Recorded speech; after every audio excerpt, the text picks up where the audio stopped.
लौह अयस्क किस प्रकार का संसाधन है? इनमें से एक आंसर है घ भाग, अनवीनीकरण योग्य। ज्वारीय ऊर्जा निम्नलिखित में से किस प्रकार का संसाधन है? चार भाग हैं। कै भाग आंसर होगा? पुनः पूर्ति योग्य। पंजाब में भूमि निम्नीकरण का निम्नलिखित में से मुख्य कारण क्या है? ख भाग आंसर होगा अधिक सिंचाई। निम्नलिखित में से किस प्रांत में सीढ़ीदार सोपानी खेती की जाती है? घ भाग होगा उत्तरांचल। इनमें से किस राज्य में काली मृदा पाई जाती है? घ भाग होगा झारखंड। तीन राज्यों के नाम बताएं जहां काली मृदा पाई जाती है। इस पर मुख्य रूप से कौन सी फसल उगाई जाती है? काली मृदा का रंग काला होता है। इन्हें रेंगर मृदा भी कहते हैं।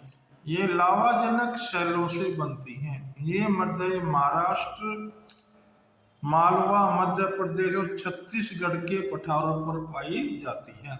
काली मृदा कपास की खेती के लिए उचित समझी जाती है।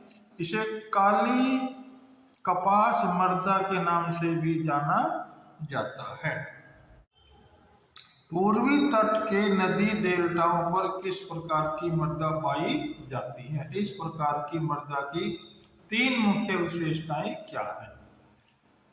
पूर्वी तट के नदी डेल्टाओं पर जलोढ़ मृदा पाई जाती है। इस जलोढ़ मृदा की प्रमुख विशेषताएं निम्नलिखित है। ये तीन विशेषताएं लिखनी है भी हम इनको पढ़ लेंगे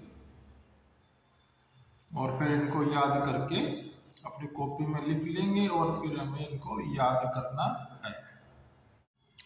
पहाड़ी क्षेत्रों में मृदा अपरदन की रोकथाम के लिए क्या कदम उठाने चाहिए? मृदा के कटाव और उसके भाव की प्रक्रिया को मृदा अपरदन कहते हैं। इसके विभिन्न कारण हो सकते हैं।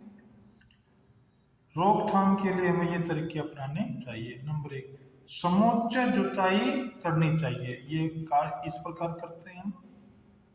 नंबर दो, सीढ़ीदार कृषि करनी चाहिए भाई। नंबर तीन, पर्वतीय क्षेत्रों में पट्टी कृषि करनी चाहिए। ये इस प्रकार होती है। नंबर चार है, पर्वतीय ढालों पर बांध बनाकर जल प्रवाह को समुचित ढंग से खेती के काम निर्माण में लाया जा सकता है। मृदा रोधक बांध अवनिकाओं के फैलाव को रोकते हैं। जैव और अजैव संसाधन क्या होते हैं? कुछ उदाहरण दें।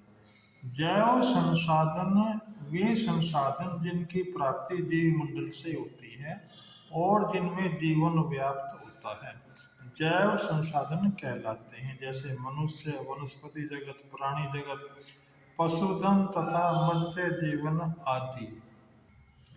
अजैव संसाधन वे सारे संसाधन जो निर्जीव वस्तुओं से बने हैं, अजैव संसाधन कहलाते हैं। जैसे चट्टानें और धातुएं आदि। भारत में भूमि उपयोग प्रारूप का वर्णन करें। वर्ष 1960-61 से वन के अंतर्गत क्षेत्र में महत्वपूर्ण वृद्धि नहीं हुई है। इसका क्या कारण है? भारत में भूमि का उपयोग अलग अलग प्रकार से किया जाता है। कुल भूमि में से 93% भोग के ही उपयोग के आंकड़े उपलब्ध हैं। कुल प्राप्त भूमि में से 46.6% भूमि शुद्ध बोए गए क्षेत्रफल के अंतर्गत आती है।